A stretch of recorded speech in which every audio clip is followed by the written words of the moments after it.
Yeah, Dwight from Las Vegas. All right. Welcome and on in. I know quite a bit about Coach DeBoer. I graduated from the university up there, and I know the history.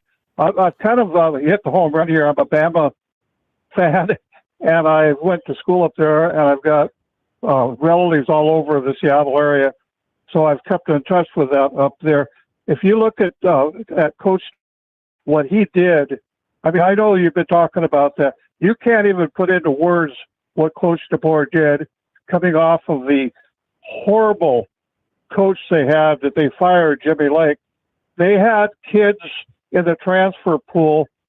The names that you talk about that were stars that are going to the NFL were in the transfer pool when Coach DeBoer arrived, and he had to recruit the entire team. That's how bad it was. So the guys that are worried about Alabama portals, once DeBoer gets his feet on the ground here this week, he will be, and his staff, recruiting those kids. Now, what I don't understand, I mean, kids, I guess, don't pay any attention to what's going on out in the pack and that, but or maybe with DeBoer, but a receiver leaving Bama with Ryan Grubb and DeBoer coming on. I mean, this is crazy. The Huskies are going to put like 3 receivers in the league this year. 3. And we're talking about kids that were not 4- and 5-star kids. Remember, Washington's team was made up of walk-ons and 3-stars, and they took Sark out in Texas twice. They played in bowl games in Texas that were home games for Texas. The Alamo Bowl 2 years ago, that was a home game for Texas, and Sark got his ass handed to him. Excuse my French. The same thing happened this year down there in New Orleans. You want to say something? No. No, I love it. First of all, you're getting good feedback inside the comment box in terms of, bringing your info on Kalen DeBoer. I love Las Vegas, Nevada. I have family who lives in Henderson. So I've been out there many times. The times I go out there, I stay at the Green Valley Ranch, which is clearly in Henderson. And I'm from New Mexico, so I like, rapping with our West Coast callers. But go ahead, continue to tell us a little bit more. Go ahead. I'm just listening. Yeah. I've been here over 20 years. Yeah. But I mean, I left the rain of the Northwest, but Bama, my God, Coach DeBoer, Ryan Grubb, Scott Huff, Shepard. I mean, you guys, this is going to be a blow you out of the water staff on offense. Now, here's what I say about defense. Coach DeBoer is not an idiot. He had Chris Peterson up at Seattle after Chris retired. He stayed on, and DeBoer picked his brain. He's doing the same thing with Saban. Does anybody out there in the audience really think that a guy that's won over 100 games and lost 12 in his career, basically with zero talent, does not know that he needs to get SEC strength at recruiting and a coaches that know how to coach up down there in the SEC? Of course he does.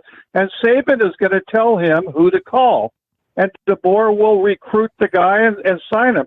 Now, the guy landed at Tuscaloosa, Friday night, Saturday night, whatever. He hasn't even been in Tuscaloosa a week, and everybody's crying about who's the defensive staff.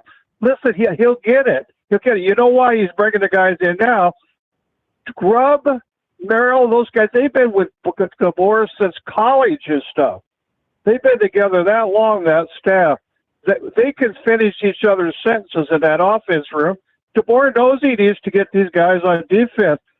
DeBoer and Grubb, these guys, can you imagine how much they are drooling right now with Bama talent and being able to recruit down there? Listen, I'm not worried about all. As far as people wondering about West Coast football being played in the SEC, man, you got Kiffin in Mississippi. You got Sark at Texas. You had Mike Leach that came out of Washington State University up there. He was doing great up there and came down to Mississippi. Unfortunately, the guy died of a heart attack, but he was a brain brainiac when it comes to offense. So I don't think people should worry. Now let's look at the quarterback room. Here's where the guys that are Alabama are going to have to worry. The guys in there, because Ryan Grubb is going to pick who he wants as quarterback. That happened up at Washington. They had a starting quarterback for 2 seasons. They brought in Penix from Indiana, and that was their starter. They're going to have the guy that they think can run that offense at high gear. Now, here is how they play. I'm going to tell you how they play. They will defer the kickoff at the coin toss. You guys listen to me here. They will defer it when they can. They will have the defense hold the offense, and before that other team knows what the hell's going on, they're down 10-0. And then at halftime, they get the kickoff. And, man, I'm telling you, they put games away faster than you can imagine. It's going to be like playing pinball machine. Watch that offense. Again, I don't understand why a top receiver would leave. Those top receivers that want to go into the NFL and transferred out, they're not going to get the spot in the NFL. The guy that's going to be playing for DeBoer, BAMA, is going to get the spot in the NFL. Same way with the defense. Now, what people say about defense, how does DeBoer do on defense? He had nothing on defense as far as players, and they were stopping teams. They stopped Texas. Now, you can't hold Michigan against anybody. Their team was built NFL style. They just flat. They beat us down there. You know, I mean, Michigan was a destiny this year, but just to be in that game, come on. Washington in the Natty, just to be there with walk-ons. Look at their tight end this year. Washington's tight end, a walk-on. He'll be in the NFL. A walk-on tight end. Look who their chief linebacker was, the head kid. His dad played for Washington. Walk-on, starting linebacker.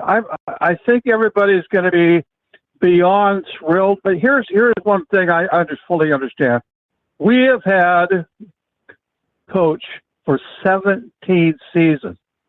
We've never been through what other teams have been through. I just got today. Jed Fish from Arizona is Washington's new coach. They didn't wait long. They went in and got Arizona's coach just like that. And so it's really sad. It's money ball out there. I understand that. It's not like it used to be. You know, money ball, money's going to rule. So that's where we'll have to worry going forward as Bama fans, is who's got the dollars. Because I'm telling you, yeah, if you don't play money ball, you're not going to get kids in 2024. If you want to hold on to a coach, you pay him. But I think DeBoer will be there because listen, we are the pinnacle. We are the elite of the elite college team. Where would DeBoer go? Nobody can steal DeBoer from us because where he go unless it was NFL. But that's kind of what I got to say. I know everybody's kind of worried and everything. Man, we have had it good for 17 years. 17 years. We haven't had to worry about this kind of stuff that other teams have had to put up with. But now that you got coach in there, give the guy a few days, man. He hasn't even had a chance to go out and have any barbecue or anything yet.